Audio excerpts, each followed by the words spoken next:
Welcome everybody to the board meeting of the education committee. Going around the table and introducing ourselves for those that are in the room that are familiar. Go ahead. Hi, I'm Lisa Tabakhorst. I'm the principal here at Hills, so welcome. We're excited that you chose to come to Hills to have one of your meetings. There's some mints on the table for your commitment to education. Rufina Malone, Board of Directors. Sean Eystone, Director. Janet Godwin, Director. Kim Colvin, Board Recording Secretary. Brady Schott, teacher and ICEA rep. Matt Degner, ESC. Lori Rotland, Director. Adam Kurth, Director of Technology and Innovation. Al Russell, Director. Great, thank you. All right, can I get a motion to approve the minutes? So moved. Second. All in favor? Aye. All right, we'll proceed on to our first agenda item, computer science programming. Really excited to hear from our students. We're waiting on one more. Do we have them? Okay. Here. Yeah, we've got half. Would you like to go ahead and start? Or Sure. would you like to wait for them? I can introduce kind of the motivation behind it. So I teach at Southeast. I presented it to you all about the CASTLE program. And the last big cross-curricular project that we had our students complete for the end of the school year was a service learning project where they identified a need that they wanted to work on in our community or improve upon, and developed a plan. They had to make a connection with a community member where they kind of justified that there was an actual need with the professional in that field, and then went out and did it, went out and completed a service project. And so to introduce this, we brought in people from our community. We brought in some people from the Johnson County Board of Directors. The Kingsley came in and talked, Table to Table, Shelter House, and Mark Nolte came in from the Iowa City Development Group. And it was kind of his speech that motivated Jack and Marcus that there isn't enough people in our community that have the skills required for the jobs that we want to bring to the area, particularly coding and computer literacy skills. And so they identified that need, and they went out and did a bunch of research and created a pretty compelling argument and presentation for you all today. And I'm here to just introduce that to you. I couldn't be more proud of the work that they've put in, so I'm excited to see their presentation too. Do you need the smart board? Yeah. Yes. Okay. I was gonna say, I don't know how to work with smart boards, so hopefully what do you do? There we go.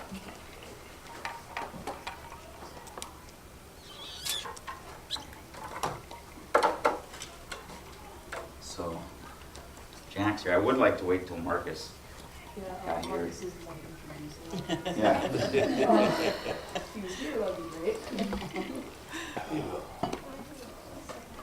Okay. We can We move could go ahead. on to the next item and come back to it. We could talk to I was the gonna say, curriculum. Adam, do you want to I talk also to have a little overview of kind of the current state inspired by our students here. Current state of computer science in the district, so I can share a little bit about that. And there are slides in board docs that kind of provide an overview. One of the things that I wanted to give a quick update on, this aligns really well and it speaks to the need, is the state of Iowa is in the process of adopting new computer science curriculum standards. And those will be established by the Department of Ed. That's future tense because they have not been approved yet. The committee that's reviewing those standards, the draft form, is actually meeting to review what they hope will be the final standards recommendations in 2 days, so May 17th. So that's coming up. Those standards and the recommendations that go along with them are likely to include a teacher credential for computer science, so there'll actually be an endorsement area. high school level, a recommendation. None of these are requirements, and that's important to note. We already meet most of these in some sense, not to say that we can't do a lot better than we do. But at the high school level, at least one high-quality computer science course at every high school, integrated into a CTE, Career and Technical Education pathway. A recommendation that computer science courses be eligible for math credit. They have a complicated recommendation scenario in terms of when a CS course would be eligible for a math credit, but the fact that it would eventually be eligible for a math credit is one of their recommendations. What do they mean by high quality? That's a good question, and they don't specify in a ton of detail. Yep. Yeah.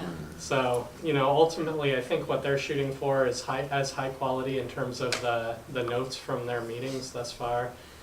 Has been a course that involves actual computer science instruction as opposed to something like web page design, Got which is it. not computer science, that sometimes passes as it, I see. or use of outdated platforms for code development. Junior high level, encouraged to provide exploratory CS instruction. It's a recommendation there. Again, not a ton of definition. There's more in their literature, but it's not published formally yet. And then elementary, encouraged to cover basics of computer science. And then the state is also establishing a computer science professional development fund, essentially designed to fund teachers and districts as they get their teachers certified for computer science instruction. Right now, the district is in the process of hopefully winning a NSF grant through the League of Innovative Schools. We were selected among, it sounds like 22 applicants. We were selected as one of 3 core districts for their NSF grant application for developing computer science and computational thinking pathways with focus on equity of access to those programs. And that would be a focus K-12 with a primary focus K-8, with the understanding that programming at the high school level, frankly, is easier than programming at K-8 for computer science. That proposal has been submitted. Like I said, we're one of the 3 core districts. If that's funded, and we hope to find out hopefully by the end of May, if that's funded, then we would be provided as a district between $100,000 and $150,000 over a 3-year period to devote staff resources to development of that pathway and training our teachers to implement the pathway, a few other related areas. So that's in progress. We're very hopeful about that. We've been told by League of Innovative Schools to expect about a 50-50 probability, although it sounds like the person actually preparing the grant has a very good history of winning NSF grants. And then there's also, and I won't go into great detail with this, basically a sample curriculum overview that's provided in the slides. This is one from PLTW. Code.org has something very similar. These are obviously programs that already exist. That's not to say we're limited to programs like that.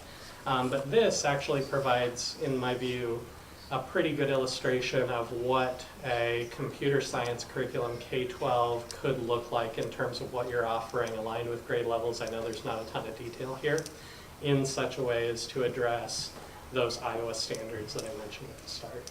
So a little overview there. Now, our computer aided or computer assisted manufacturing course, I'm assuming that's one that would fall under this category of. Probably would not fall under computer science. It would fall under CTE. Well, it is in the CTE department, but Yep. so the courses you're talking about are just pure coding, pure programming, that type Not of- necessarily, but they would all involve an element of coding using actual programming language. So a way to think about it, these would be courses that all to some extent would involve writing software one way or another. When I think about some things that are related to that, and CAD can be related to that, database design can be related to that, HTML development can be related to that, none of those are actually writing software. None of them are writing code in the computer science sense of the word.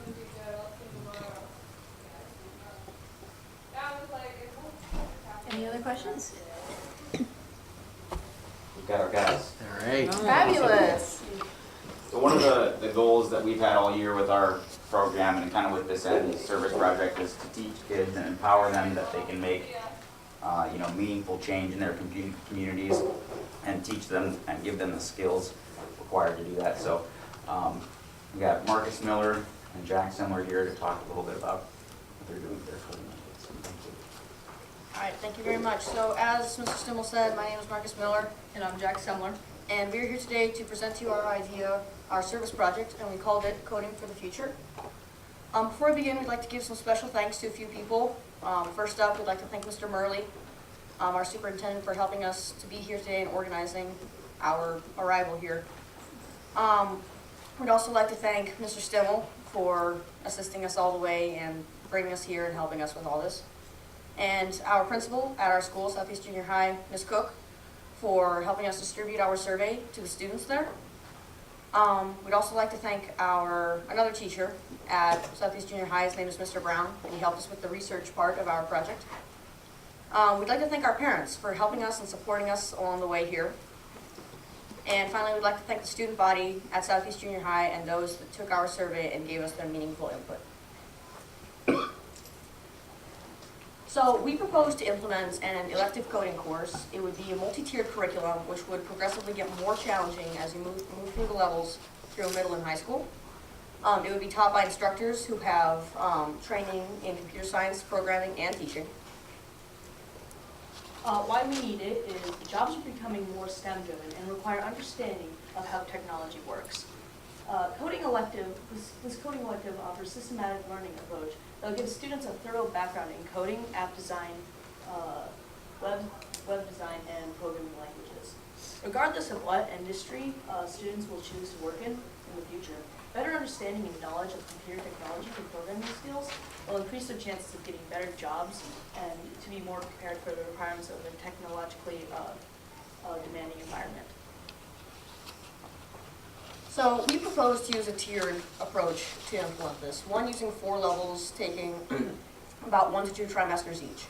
The first level would teach students the basics, pre-made code, and they would create simple projects using that code. The second would be graphic design and teaching students to write their own code. The third and fourth levels would offer students the ability to learn to create fully functional websites, apps, games, and program physical robots.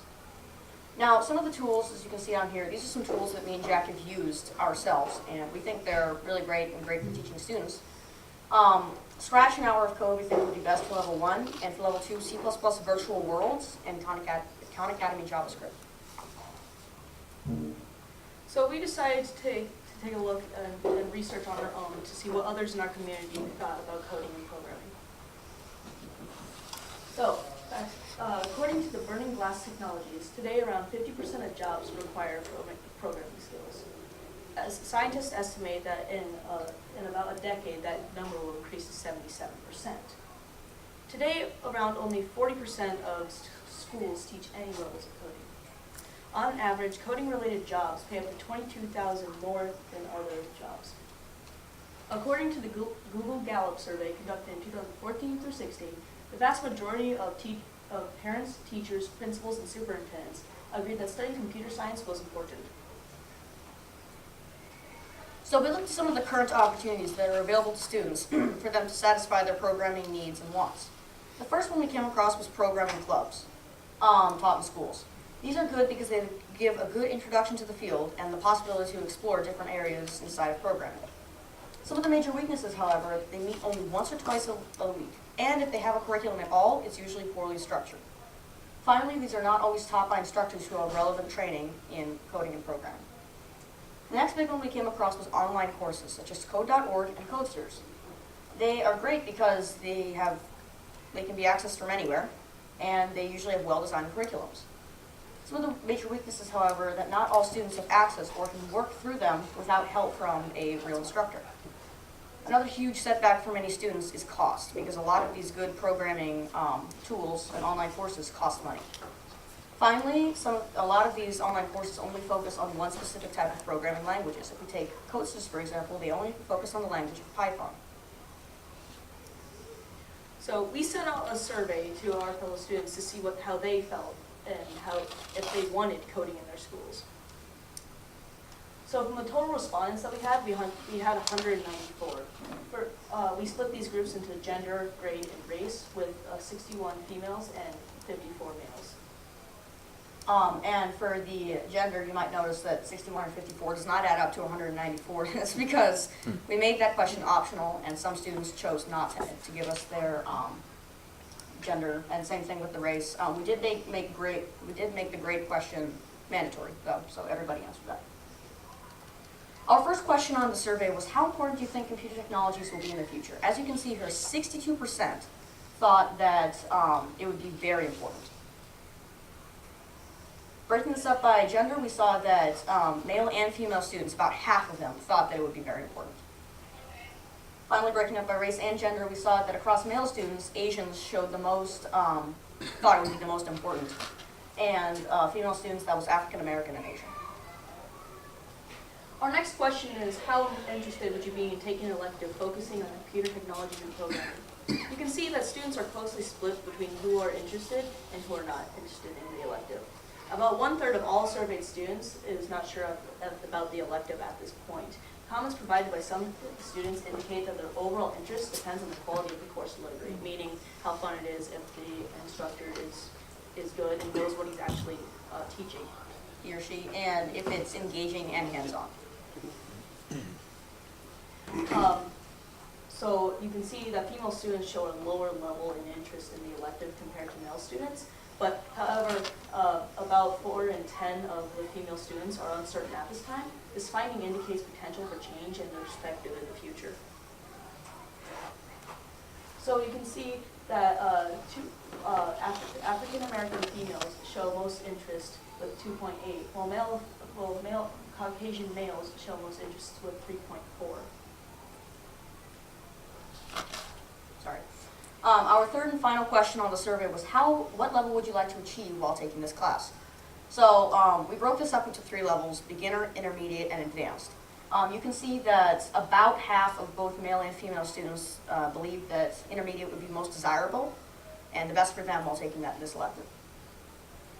So now if we break it up by race, you can see that male students kind of as a whole believe that intermediate would be the best. Female students, we see a little bit more diversity. Asian female students think that it would be best to achieve an advanced level of coding. So we were provided some special and unique suggestions and comments by some of the students, and these are kind of the main themes here. The first one is the ability to program apps, a lot of it being games. They want to have it be fun, engaging, do something which they want to do. The next big one is learning different programming languages, like for example Java, JavaScript, Python, and C++. So we are very hopeful for the future. We really hope that the ICCSD is selected and approved for the grant funded by the NSF. And we do believe that we need more schools to have coding courses offered. So thank you very much for listening to our presentation. If you have any questions now, we're going to open it up for that. Thanks, guys. Oh, that's good.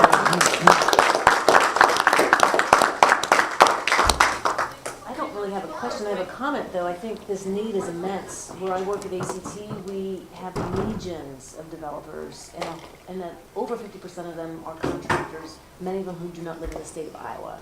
And that's because we don't have enough talent pool here in our community to support all the development efforts that we have.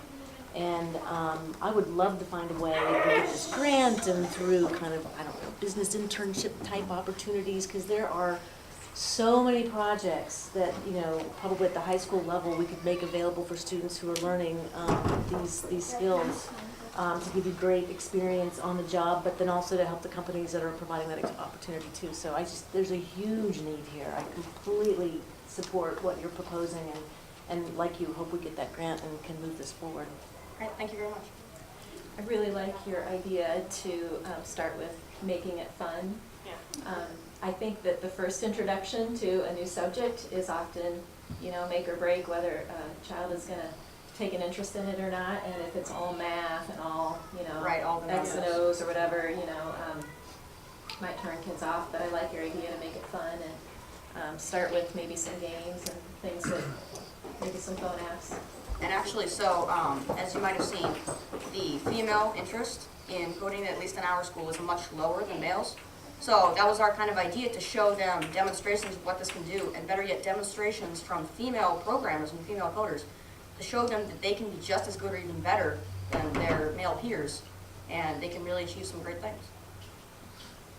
So I have a quick question for you. So I know one of the things you talked about was from an online class standpoint, and one of the programs you mentioned in there was Codesters.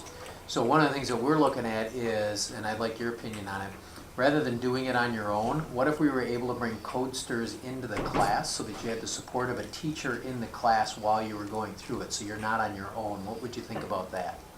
I think that you would have to, that's a good idea, but you would have to make sure that those teachers themselves know what they're doing. Yep. And either train them or bring in new teachers, so that they won't just have to read their own little thing to figure out what's happening. They'll have Right, we to- want them to be able to Right. teach you, but we Yeah. want them to be side by side and maybe, because I know one of the things you've talked about as a positive for the Codesters was it has a well-defined Yes, curriculum. it does, yes. But our idea was bring in the well-defined curriculum, not make you do it on your own, have a teacher in the classroom while you work through it. So that sounds like it would have some promise. That's a great idea, All actually. right, we're working on that.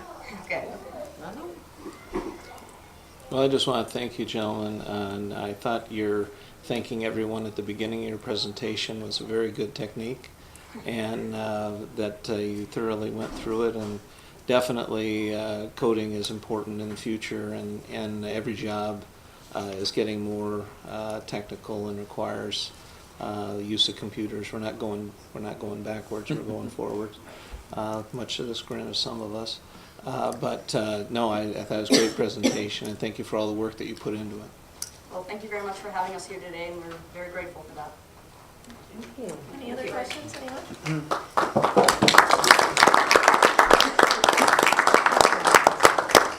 Thank you, Marcus. Thank you, Jeff. I just love that they're bringing disaggregated data to the board. Really great, right?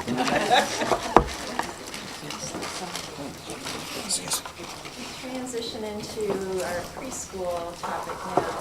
Diane, do you want to come up to the table? Yeah. Hey, Jane. I told Jay he's got a hard act to follow. able to follow that. I think we have some future teachers in our midst there. absolutely. 7th graders. Fantastic, wow. While Jay's getting set up, and yeah, I don't really want to follow those two young men, they were amazing. I just wanted to share a little bit about what's on your table for you. The copy is of the PowerPoint that's shared with parents. So we had on May 3rd an opportunity for parents to come into their the schools that they are registered for and meet the preschool teacher, very similar to Kindergarten Roundup, and have an opportunity to receive some information about preschool programming, what it will look like, how they can prepare, all those kinds of things. So there's a copy here for you. And then underneath there is a Shared Visions Poverty Guideline. And so while Jay is preparing, I was just going to tell you some unique things that we have at Hills that's a little bit different than some of our preschool programs throughout the district. Hills and Twain both have Shared Visions funding, and that is a grant that helps fund the opportunity for 3- and 4-year-olds, but priority given to 4-year-olds, to attend preschool for the full day. It's targeted at our at-risk families,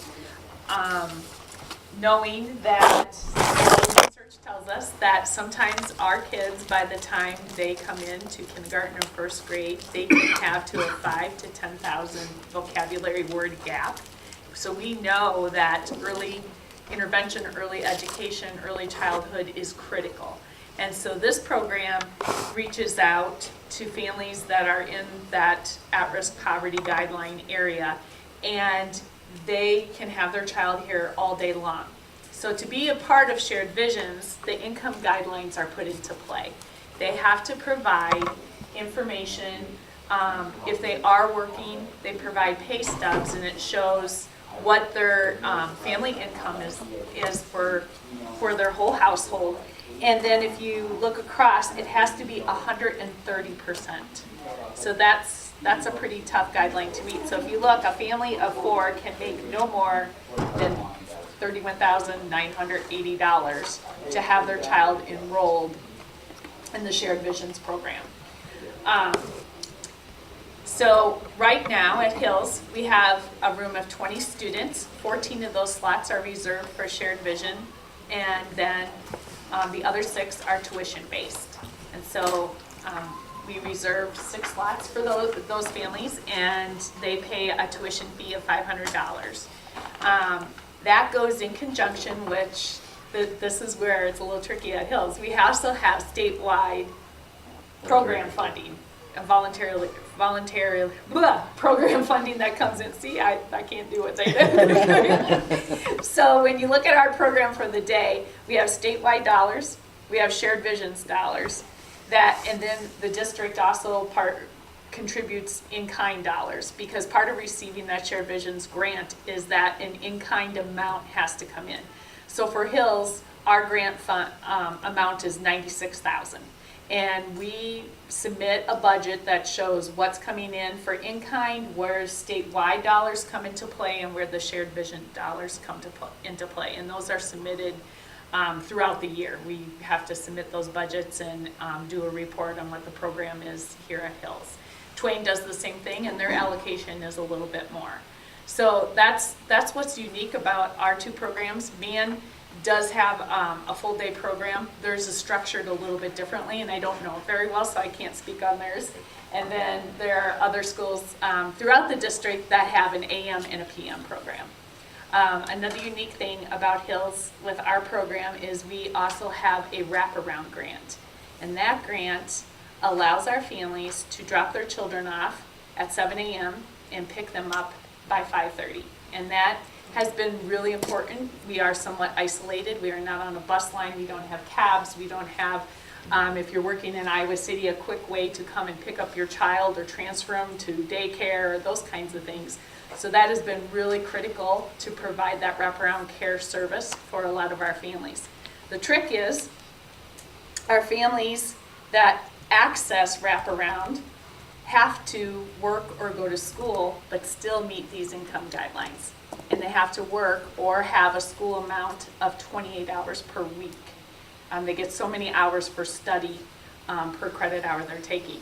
So that is a tricky guideline to meet. Imagine if you're working 28 hours a week, you're a family of 4, but you can't make more than $32,000. You want your child to have care and also be involved in a quality preschool program. So those are all things that are considered when we do our program here at Hills. Our Hills Care for Kids wraparound program also works very nicely and closely with Neighborhood Centers of Johnson County, who have since come in and take care of our wraparound services for kindergarten through 6th grade. And so they're doing some teaming up this summer as far as enrichment activities and field trips, and also providing educational opportunities through our summer library. Our City of Hills gives us monies that we can pay for a teacher to come in every week and run a library program right here, and work with Iowa City public libraries as well. So lots of different things are in play there. Another big thing about Twain and Hills is we are NAEYC accredited, so that's the National Association for Early Child Education of Young Children, and that has to meet a certain criteria. They come and they visit on site. We have a very large boxes of materials that show that we're meeting all those quality program standards. Our paras are trained in universal precautions, crisis prevention, CPR, first aid. They go through all that training. And our teachers are dual endorsed. They have their early childhood certification. They are also able to teach special education. So they have two dual license to be able to serve the students in our program. So that touches on a lot of the programs there. But anyway, that's a little bit about Hills and our preschool program, and I'm going to turn it over to Jay so he can share some more information. Sure. So I'm Jay Beaver. I'm the preschool and special education support lead teacher in the district, so I work with all of our preschool programs across the district, and just kind of want to share some kind of the state of preschool as it is right now, and some of the data that we pulled together showing the effects that preschool has on our incoming kindergartners as they enter K-6. So, as Lisa was alluding to, we have a few different program models in the district. Our main one is the statewide voluntary preschool program. And that is a program funded through the state. So anybody who is 4 years old on or before that September 15th cutoff date is eligible to attend one of these preschool programs free of charge to the family. So currently, we have 15 programs. We're in these 11 buildings across the district. Some buildings we have 2 classrooms in. The majority we just have 1. Our locations for preschools, for the most part, depend on space in buildings. We have to go where buildings have classroom space for us. Occasionally, we get moved in and out of buildings based on K-6 enrollment, so we kind of go where there's space, although I know with all of the new, the facilities master plan and the renovations they're doing, the new buildings, they're incorporating preschool classrooms, designated preschool classrooms into those buildings that hopefully we'll be able to maintain. So the statewide voluntary preschool program, we offer 2 half-day sessions. So the program itself from the state provides funding to provide at a minimum of 10 hours of preschool a week for a student. We provide just a little shy of 3 hours a day as opposed to 2 hours a day that the state says we have to provide. So our AM session is a morning, meets 5 days a week. Currently, our afternoon session just meets 4 days a week. We don't meet on Thursdays because of the district's early release schedule. The classrooms themselves, they serve between 12 and 17 students in the general education. The change in numbers there, most of them are at that 17 number. A couple of our classrooms, we only serve 12 because the classroom space that we have is a smaller space and we can't accommodate up to 17 students in the space that we're utilizing in those buildings. But the majority, we have up to 17 students funded through there. And as Lisa said, all of our teachers in the district for preschool, they have that dual endorsement. So they're certified to teach the gen ed population and they're certified to teach students who are eligible for special education.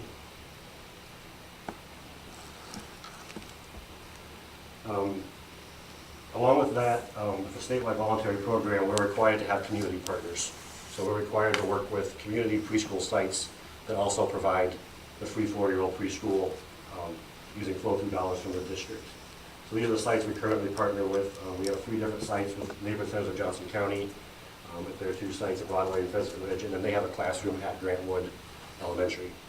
And then we currently partner with Frog Hollow and North Liberty, Andy Care in Coralville, and Stepping Stones at Iowa City. So they provide the 4-year-old program, we provide the funding for them to provide that programming.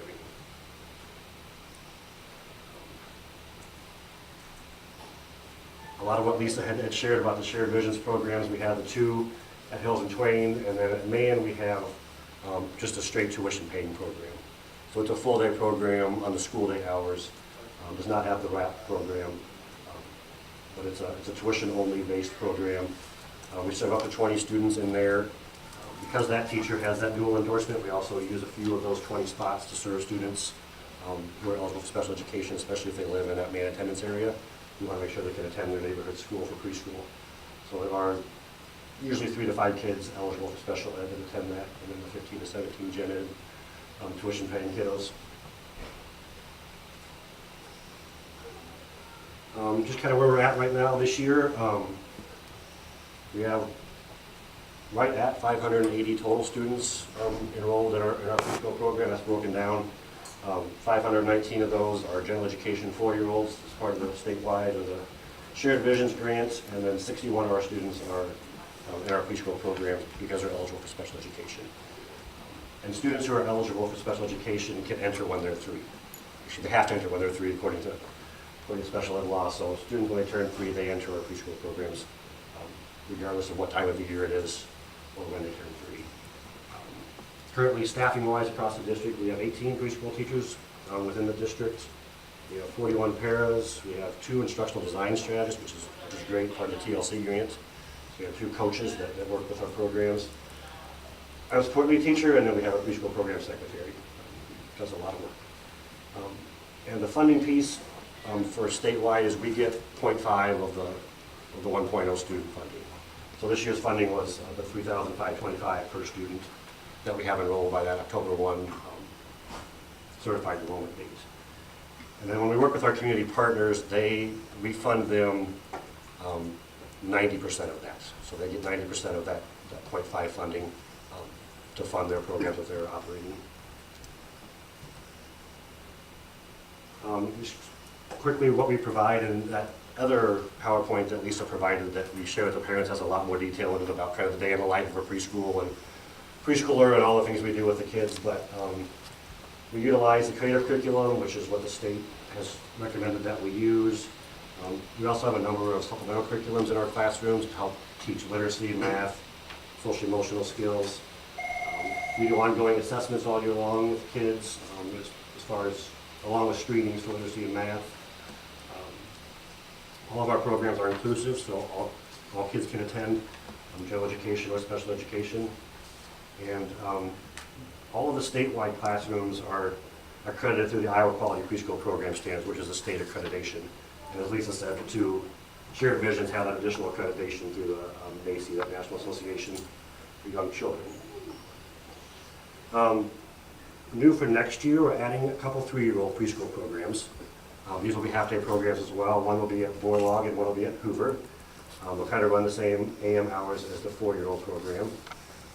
We're going to have 10 gen ed students in those classrooms and 5 students that are eligible for special ed. The funding will be a tuition again for the general education students. And the reason that we're doing this, we're kind of piloting it this year. We decided to pilot it to see what the interest would be, and the program at Borlaug filled up the day after we publicized it, and the one at Hoover filled up about 2 days later. One reason that we wanted to do this, and it's only going to meet a small need, but as I said earlier, when we're staffing students into special education, we have to place them in preschool when they turn 3, whether it's in September or April.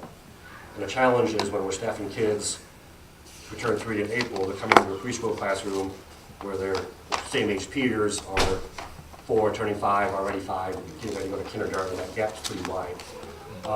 This is only going to meet a very small dent in that need because we typically staff around 30 to 40 kids a year. And this is going to be 10 spots, which will probably be full at the beginning of the year with summer birthdays. But something we wanted to take a look at this year and see if we can meet more of the needs of our kiddos coming into special ed at age 3.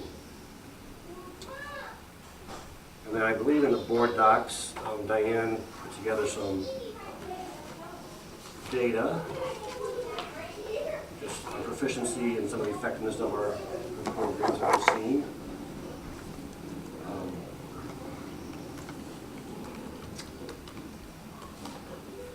know why that's not showing up.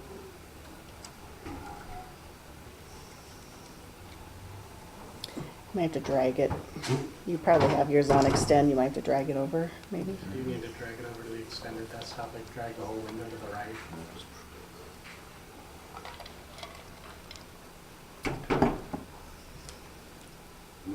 What am I doing now? We don't get this far in preschool.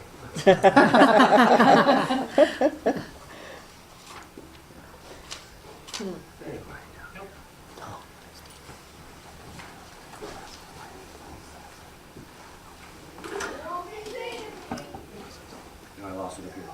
Yeah, you only have the cursor on one, so if you move it all the way to the left, then you'll have it back on your other computer. Does that make sense? So it's like 2 displays in one. Where do those kids go? Yeah, exactly. It's like in the future Yeah, is right. what to bring those students back. Yeah, can I have one of those junior high students? Help me do this. They are available in your board docs too, if you want to kind of just refer to them from there. I don't have it on this screen, so I can't scroll down to.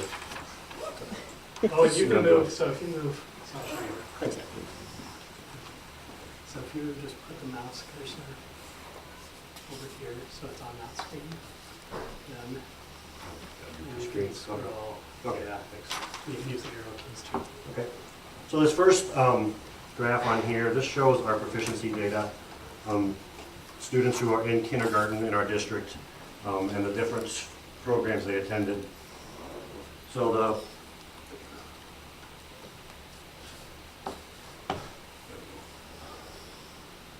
the blue lines are students who did not attend any preschool before coming into our kindergartens. Orange are students that attended district preschool. Gray are students that attended community preschool programs, and then yellow is the average. So this is broken out by race. showing proficiency in literacy. So I think, the significant thing on this chart here is the effects that we're having primarily on some of our at-risk populations, our Black population, and our Hispanic population.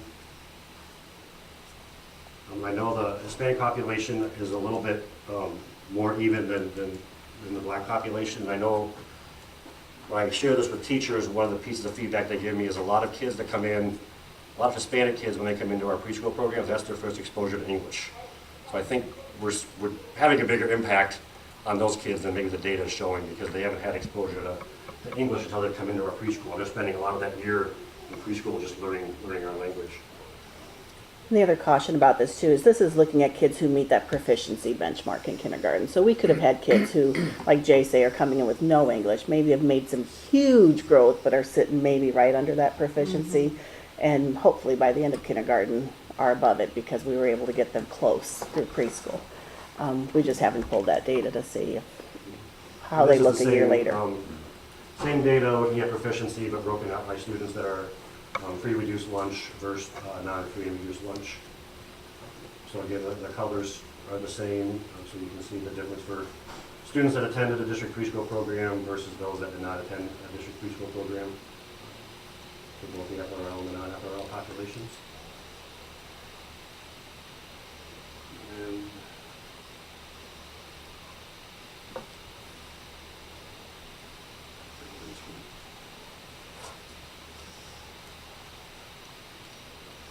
so this is just information about our enrollment for looking at FRL and non-FRL. So kids that are attending kindergarten during this school year, of all the kids in the district in kindergarten who are FRL eligible, 40% of those, almost 41% of those did attend a district preschool program, as opposed to only 33 that, or 25 that attend a community preschool and 33 that did not attend.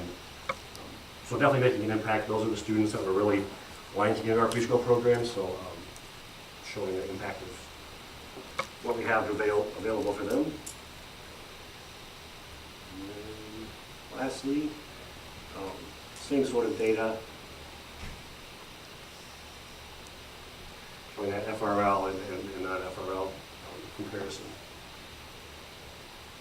across students that did not attend preschool, district preschool, or community partner preschool. So we're definitely, looking at these two, we're definitely meeting a need for kids. Very small percentage of kids are able to attend non-district preschools because they're tuition-based. So I would guess most of that 29% comes from Head Starts, neighborhood centers, kids that receive funding from other Johnson County Empowerment or Child Care Assistance to make up some of that. We're definitely reaching some of the need for our FRL families out there. So that's what I have. Questions, comments? A couple questions. So we have 580 students in our district in the preschool. Do you know how many total kids coming into kindergarten have gone to preschool? Kindergarten enrollment was about 1,100, roughly, for this year. So we're little, right on half Right. of But kids. so 580 of those 1,100 roughly, which is say our district preschool. So the remaining 530, how many? How many attended preschool? If you go back to that other Yeah, it graph, should be on This graph shows. it'll show you Okay. that one, yeah. This one? The total right on the right there would show you that we're serving about 37%. District or non-district preschools are serving about 36, and then no kids, 26% of our kindergarten students haven't gone to preschool. Now this is based on kindergarten students this year. So our numbers should increase because we've increased our district preschool kids by 100 over last year. So we're thinking those percentages, like I said, this was kindergarten, so it was kids who went to preschool a year ago. So when we look at this again next year, we're hoping that number's quite a bit higher. Where were we at the year before that? So we were at, let me pull up this. So our certified enrollment, and see preschool kind of, can change kind of throughout the year. So our certified enrollment from 15-16, we were 449. Then we went to 470, and then we went to 555 this year. And really, our gen ed students went from 386 to 395, and then to 499. So we had more than 100 extra gen ed kids. It was our special ed kids that dropped from 75 last year down to only 56 this year. So did that's we a add positive capacity? thing Was too. that- We added capacity, we increased, we added a couple classrooms, but probably the biggest capacity we did was we increased the cap. We Okay. went up to 20 in a classroom. In the classroom. Mhm. That's 17, Jay talked about that 17 gen ed and a potential of 3 special ed kids, so they can go up to 20. Jay, I'm wondering about the tuition base. Do you use, or do you accept childcare assistance for that? We do not do childcare assistance. It's something that's been talked about in the past. We haven't moved forward with it. I think one piece of that is, I always get this confused, and you may look at me back there, Lori, to help me out with this. Childcare assistance does not fully fund the tuition. They have a funding model that they use. And the problem with district preschools compared to community preschools is we pay our teachers well, as we should. Community preschool teachers do not make the kind of salaries that you make within the school district because our teachers are certified in both general ed and special ed. We have lots of training requirements for them. They definitely deserve that. And so funding our preschool programs using a funding source that doesn't fully fund can make it complicated, especially for programs that have some veteran teachers in those programs. And what is the tuition? The tuition for our man and then the tuition spots that we have at Hills and Twain is $500 a month. The 3-year-old tuition will be $300 a month this year. That's for the half day? For half day. So I'm curious about with Man moving over to New Hoover. How do you anticipate that's going to work for those students? Right now, it seems to be, we haven't seen a decrease in enrollment. We are taking the number down a little bit just because at Mayan we have the luxury of having two full-size classrooms that have been combined into one classroom. So it's a big classroom space, so we can accommodate 20 kids. At New Hoover, we don't have that kind of preschool classroom, so we are decreasing that number a little bit this year for the gen ed. But as far as I know, those spots have all been, people have applied for all those spots, so we should be full at Mayan, at Hoover East next year. So I'm wondering about the wraparound care. So at Hills, do they have the preschool students in the same program with the K through 6, or are they separate? Ready Yeah. to tell Dr. Lisa? Sure. So the preschool students remain in, this is one of the great things, is they remain in that same classroom environment. It is 2 classrooms combined together as one. And they rotate those stations. So that some of the experiences that they're having during the day are extended for wraparound services. It's also really nice because it's located right near the preschool playground. There's a special playground reserved only for those preschool students. And so they have that in and out access. When they combine with neighborhood centers, they may use the library together, they may use the gym together, but predominantly their day remains in that same environment. We also have a lot of staff that are paraeducators during the day, that their hours are scaffolded or staggered so that one comes in the morning and helps with care, and she leaves a little bit earlier, and then we have one that comes in midday, and then she stays until that 5:30 hours, so they have continuity and stability. So obviously most of our before and after school programs aren't certified for taking preschool students, so I'm assuming in most schools they would need to be separate or get certified to have 4-year-olds. Yes. What options do we have to do that care either in the preschool room or to get our before and after school programs certified To do to that? accept those kids? The before and after school programs that operate in, that don't have the funding that this one does, it's a separate DHS licensing they'd have to have the preschool students in there. A lot of them, because they're all run through private boards, aren't willing to go that extra step because it's a lot of work to get that DHS licensure. it changes your ratios as far as staffing, so you have to have more staff. And I think a lot of those programs just haven't been willing to take that step. In the past, when we had some full-day programs that had wraparound services. It was all run through the school district. That was always a problem, just because we were hiring people to work in those programs, but we don't have access to a sub-pool for that.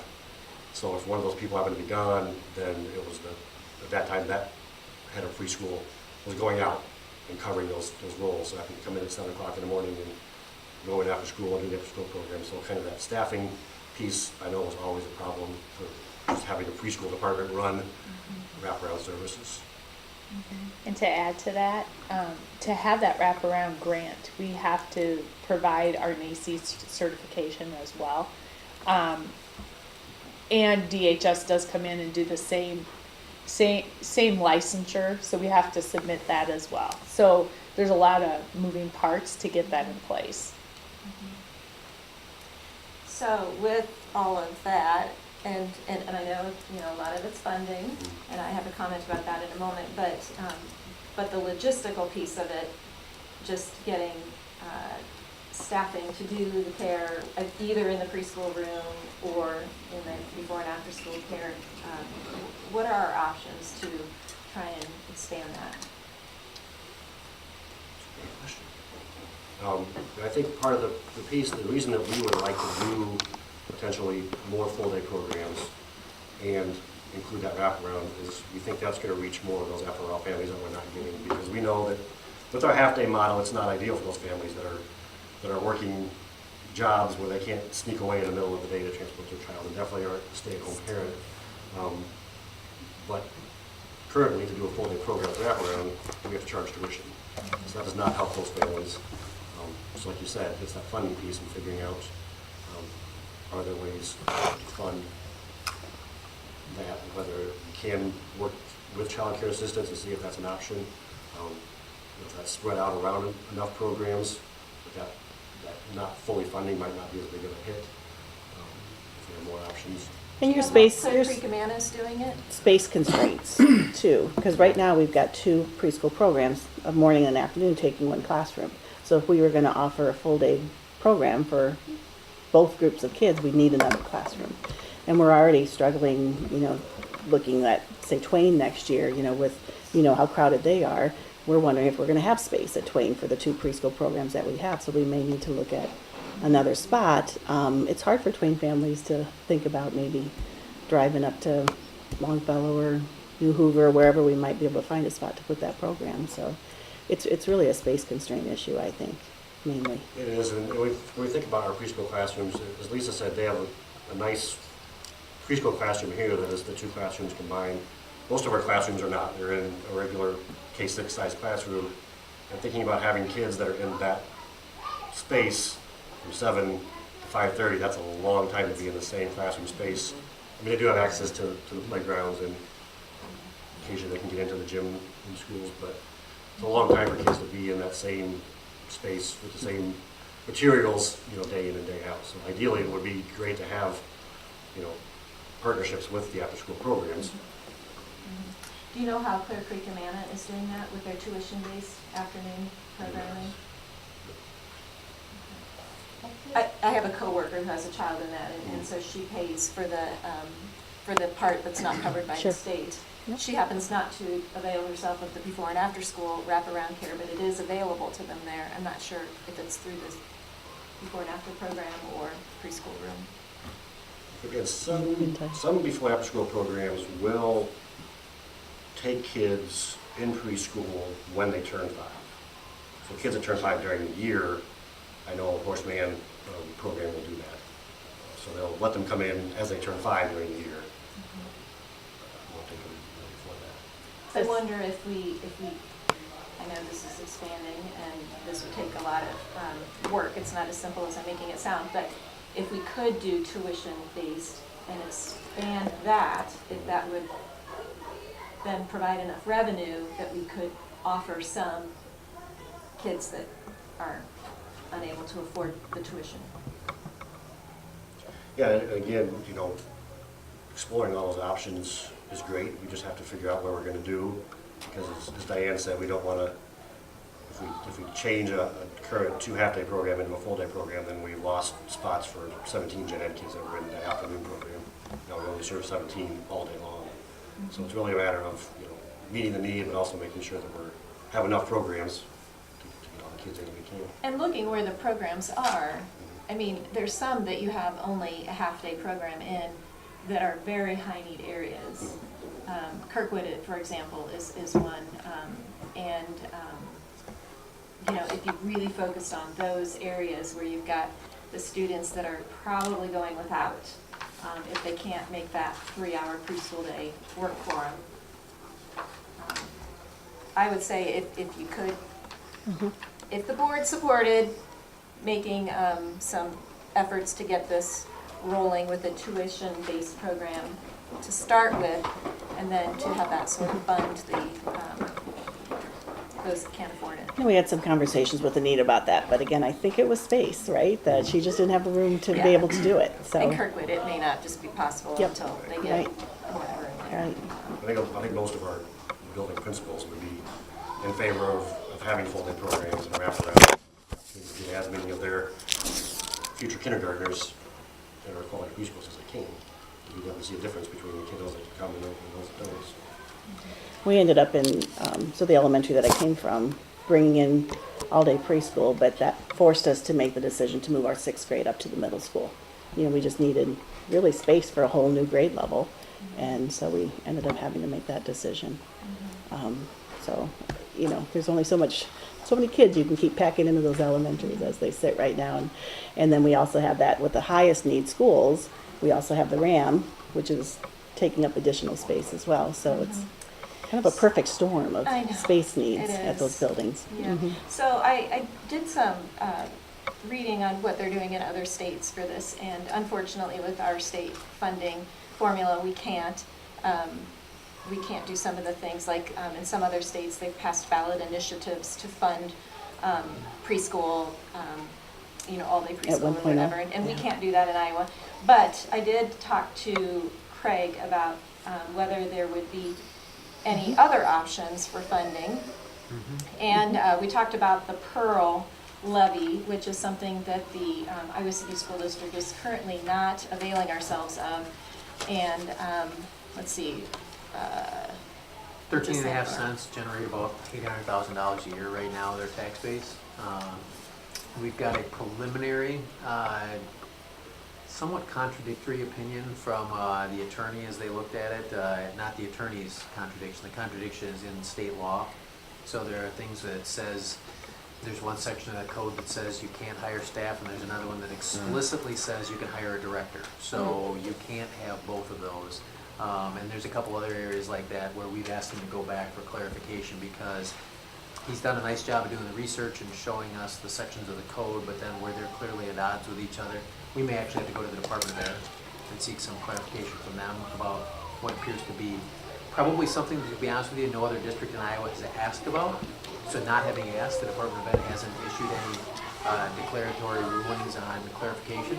So we may have to get some feedback from them on that. But we've seen the first draft of it. We found those inconsistencies. We sent them back. We're hoping to have something back here in a couple weeks.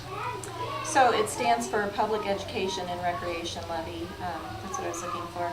And Craig did tell me that there are other districts that are using the Pearl funds for before and after school and weekend programming, but it's for K through 6 kids. Right. So it's not being used, to his knowledge, with preschool kids. But I don't know if maybe that could displace some of that funding and move it over to preschool then. And that's a good point. One of the things that we've asked about is and it's in the opinion, supplement versus supplant. And lots of funding that we get from the state says that you may not supplant. This does not.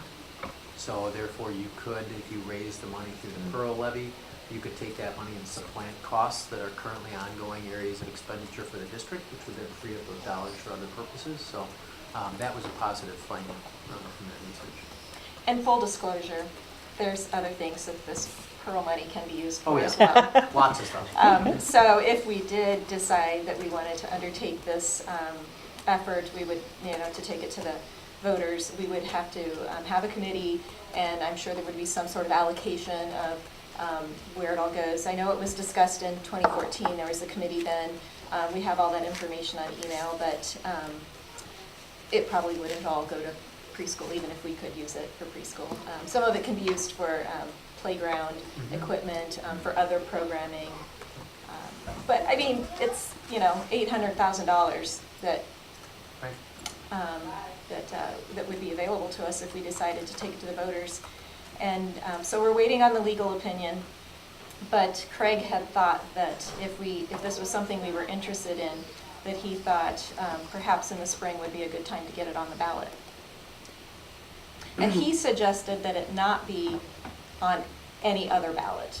Standalone. So a standalone, which would cost us a little bit more to have that election, but he felt like it'd be more likely to pass if it was not lumped in with, another school board election or, something else. And what's the burden on that? Is that a simple majority or is that a super majority for the passage?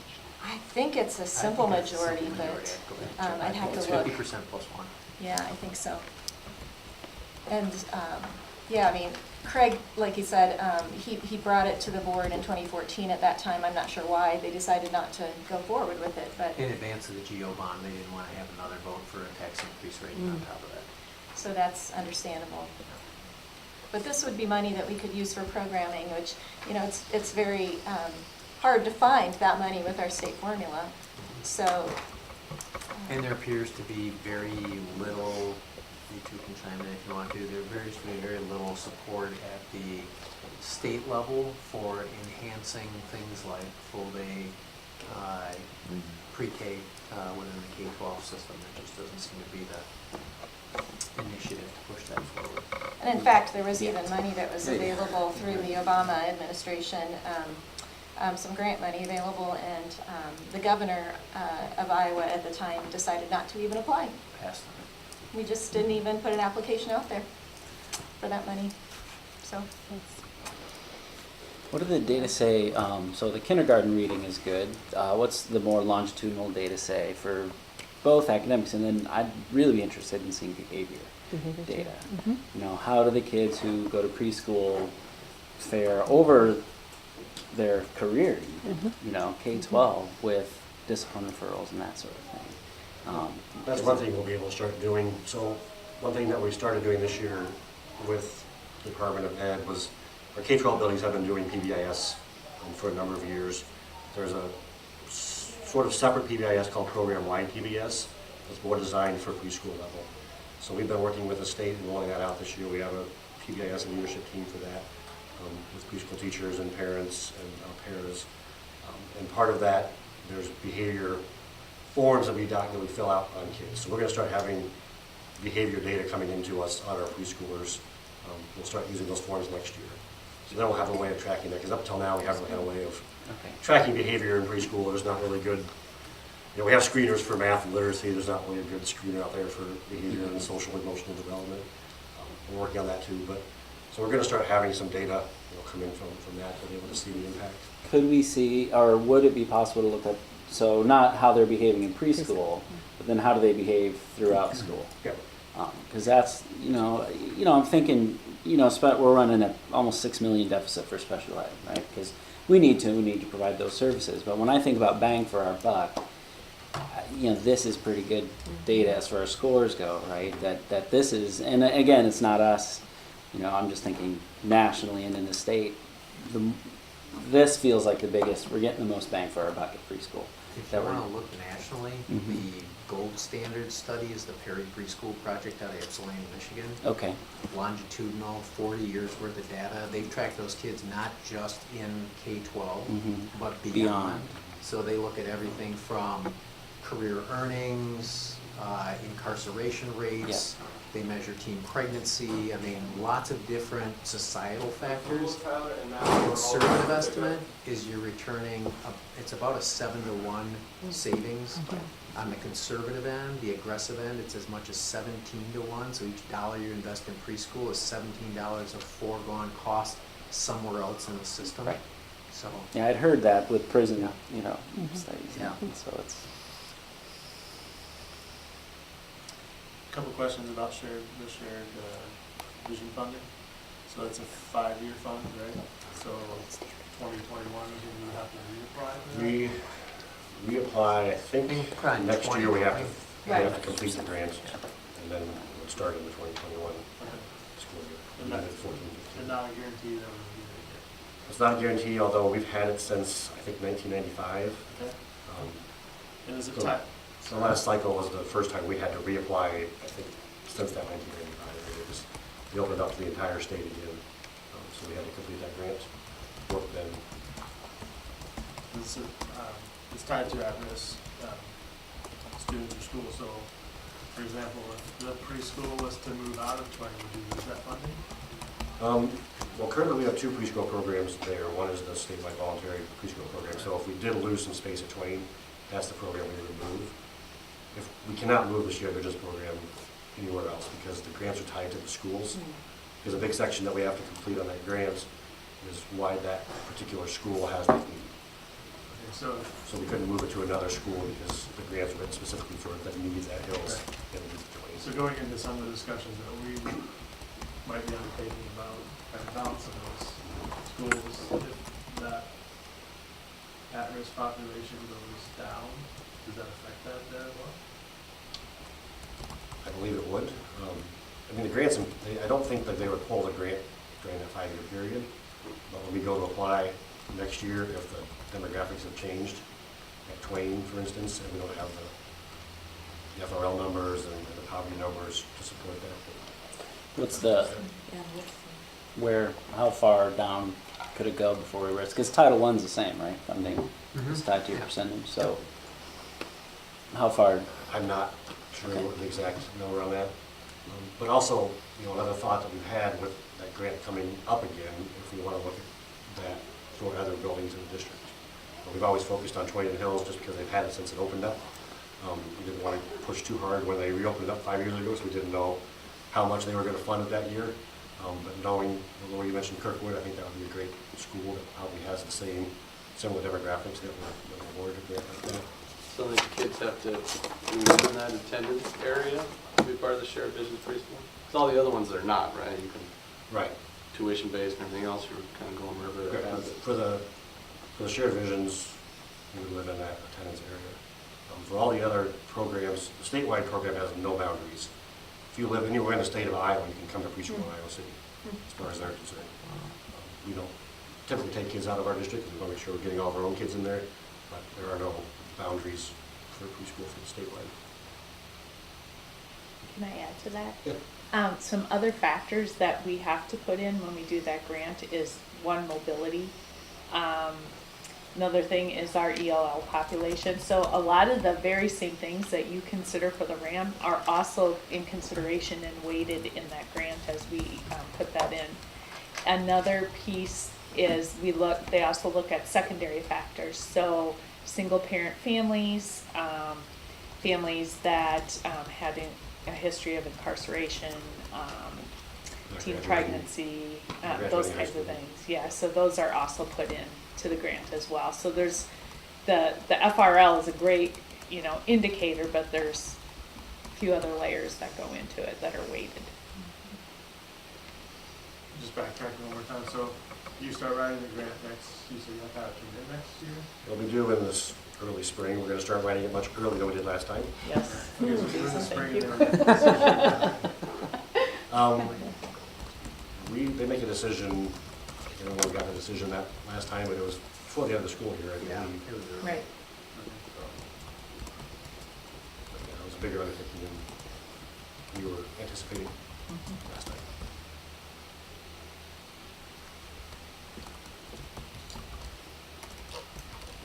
So I'm curious if the board has interest in looking into this Pearl levy. I mean, we're waiting on the legal opinion, but when we get that, if that could go on a future agenda when it's ready? Yep. Is there interest in that? I think well, I have interest in learning more about it. I don't know much about it, really. I mean, I have this much of a conversation prior to this, so I don't really know anything about it. Always a little weird, just they're throwing out more tax implications out there for everyone, but I think that the district we live in, I think, values the pre-K type of education, so I think if that's the end game, I think we could get some support behind it, but I think we'd have to know a lot more detail on what it's gonna impact. Yeah, and I think that would go with our longer term longitudinal data on how it impacts both academics, but then I think behavior too, because I think that's a selling point to folks that, this is getting kids ready, and the more kids who are ready, the better learning environment for everyone. I mean, that's what I would want to go to taxpayers with, is here's what you're going to get, here's what everybody's going to get. Not just targeted populations, but this is how this benefits us all. Yeah, I'm interested in, kind of along the lines of Sean, getting some, discussion on it. But I'd also be interested in looking at, what exactly it would cost us and what other options we might have funding it that way, besides a PEARL type of thing. Because the community does value it that way. And seeing where we're getting, we're reaching the families that don't have the means of providing it for themselves, and what opportunities we'd have there. The only other question I had was more on where we put the preschool. So is there, obviously the ones that we have in schools are in our schools. Has there ever been discussion of having building centralized 2 or 3 throughout the district? That's just a large preschool? There are districts that do that. They have preschool centers that house 3 to 6 or more preschool classrooms. And what's the data on those? Are they effective? They work well, or they do? The only difference would be, here, by having them in our elementary buildings, we're getting kids into their, for the most part, we're getting kids into their home school before they go to kindergarten. So that kindergarten transition is easier. Exactly. No, I see the benefit of that. So there is that definite right. that definite benefit piece. I think having a center is probably more beneficial on the teaching side of things, because you have a preschool teaching team. Sure. Whereas in a lot of our buildings, you're the only preschool teacher. You don't really have a colleague. So you have that team in place, and you can work together really well and do a lot more learning together, which will improve the instruction kids are getting. It can be a little bit easier to mainstream with special ed students too, depending on the population in any given catchment area. Jay was talking before, 17.3 is kind of that balance for pre-K classrooms. So if we're oversubscribed with special ed students, that can create an imbalance. Sometimes when you're at a center, it's a little bit easier to do mainstreaming. So there's pros and cons to both. Yeah, I think it's something to look into, and I think the old Hoover site would be a great repurposing. It's already got two rooms in there already. And that might be a better use for that site than tennis courts and parking. Might serve a better, useful purpose for the community. I was thinking more future. For example, the space that we purchased or traded for in Portable south of Liberty there is big enough to have an elementary school and something else on it. And then something else could be. Sure. Well, and actually, I talked with Steve last Way year back when, about putting it out on the North Central campus, because he had said that there's enough land available there that it could be built right there on the campus. And then we could take the preschools out of the North Liberty schools, which are already so crowded. And there's pros and cons of it. Yeah. One thing that would really be great in North Liberty is that Clear Creek Amana is already doing it. With the before and after school and the wraparound. So it'd be kind of nice if Iowa City had that right there and didn't have people being drawn to Clear Creek Amana. The other thing is that just logistically speaking, it would solve a lot of these issues that we have with before and after and tuition. And well, and knowing, boy, if our student population blows up, now we've got to move preschool, and how disruptive that is. Certainly, I think when we start talking about a new FMP, I think preschool is probably one of our big target areas, because I think the big one with parents is how far their kids are away. So if I've got 2, 3, 4 kids, what's the distance factor? Yeah. So if you think about it from that standpoint, if you cluster, this is way out on the thin edge of the ice, but if you had multiple centers, you would have then the opportunity to perhaps have your kid not too distant from your older siblings, which proximity is a big issue for parents there. You get some of that clustering, some economies with it, certainly some space issues with our K-6 kids that are already somewhat overcrowded, so, like I said, there's pros and cons with it, but that would be one that would be a real plus. So in thinking about the option of centers, do we have any data on how many of our preschool students in buildings also have an older sibling attending that same school? Yeah, it wouldn't be hard to find. Not readily available, Okay. you can pull that easily. Because that would be probably a con or an implication on how many of these families would want to travel to multiple sites if they're already going to Twain because they have no sibling there. Although probably if they are a family that needs care from 7:30 to 5, they're already going 2 places anyway. Because they can't drop the preschooler off at the school. So, I mean, it just depends on the family. It's, different folks, different things, but for About some. a third of our elementary schools that don't have preschool. at Right, all. exactly. So- Exactly, yeah. There's a whole lot of siblings there that don't have.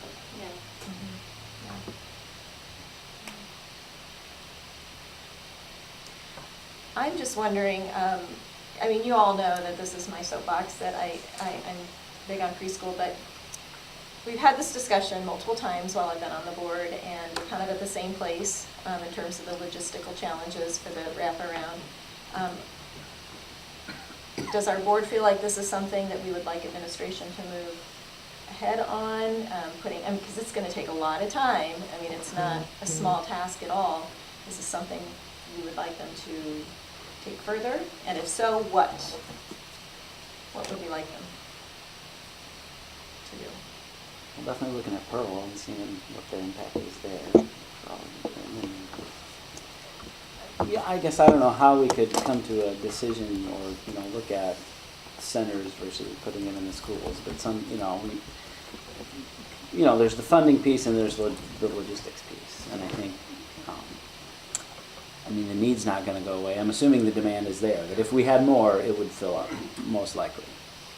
And is that true all over I town? think I wouldn't say that. I think if we had more options for families, we would. Yeah. Okay, We don't operate at capacity okay.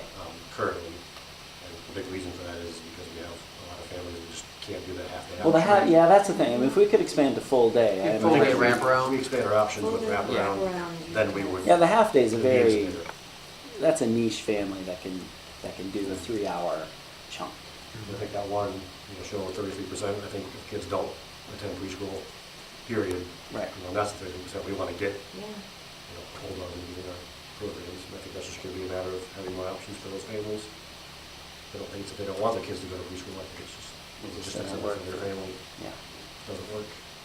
We had several who signed up for preschool, and then when push comes to shove, when August rolls around, they aren't attending. And we call and ask, well, I can't get them there. I thought the bus was gonna pick them up, like with my other kids, right? Yeah. Right. And I can't get the kid to and from, so then they don't come. So they sure wanted to send them, but didn't have the capability of doing that. Yeah, because that's another thing, is that right now our preschool kids can't ride the bus. Right. So that would be another logistical thing we'd have to address. Really nice if they'd be eligible for state funding on transportation. That Transportation. would be great. Again,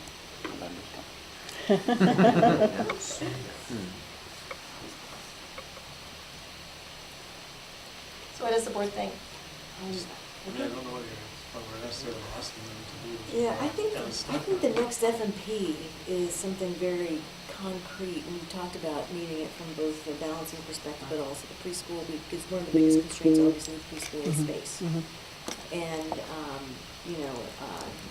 that next phase of work around what that next FMP looks like and having this be an area of focus in that design process makes sense to me. I don't know if that's something that we can kick off and say, let's go and start that right away.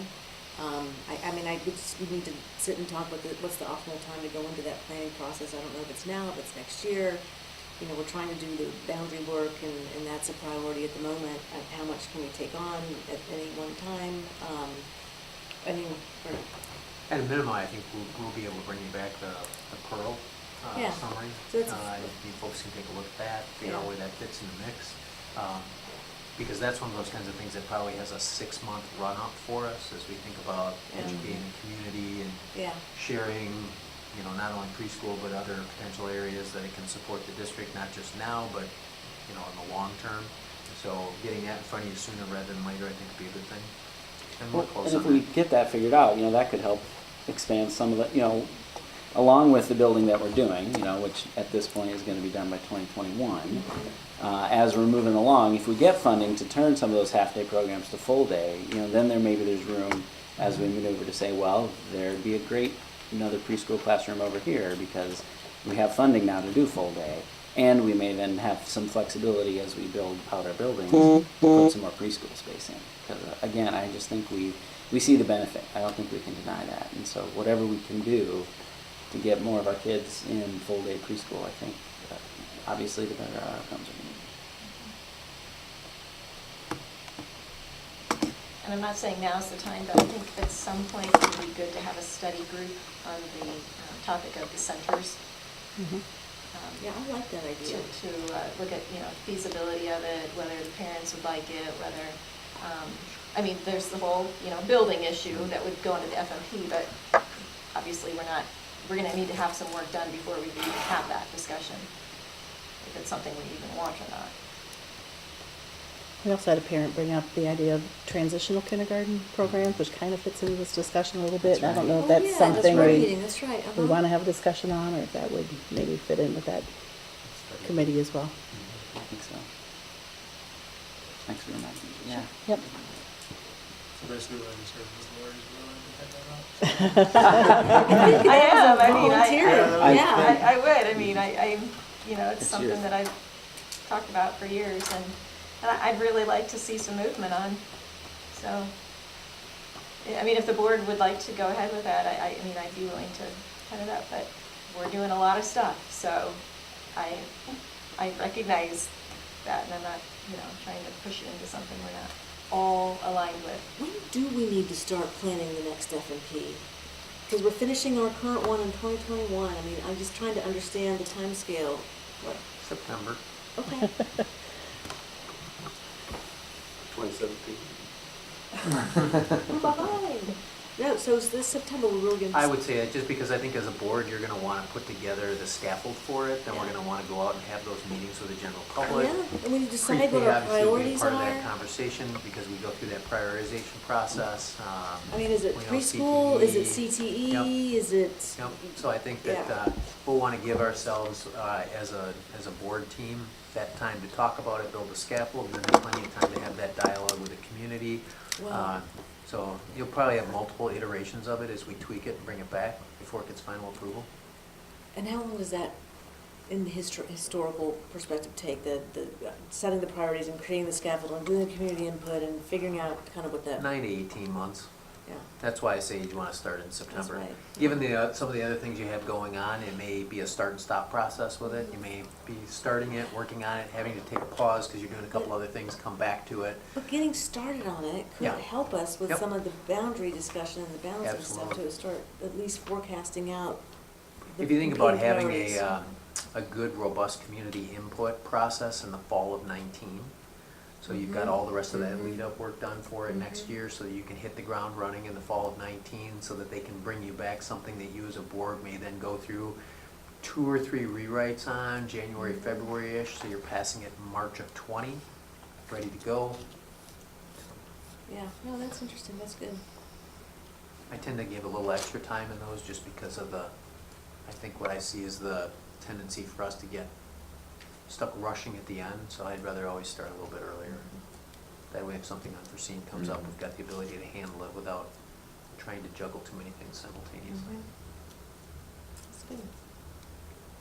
And presumably, hopefully, I mean, if we stayed on our current intention with our boundary plan, we would hopefully be past that at that point. Fall of 2019, so we Yep. can take on another big Yep. endeavor with community feedback.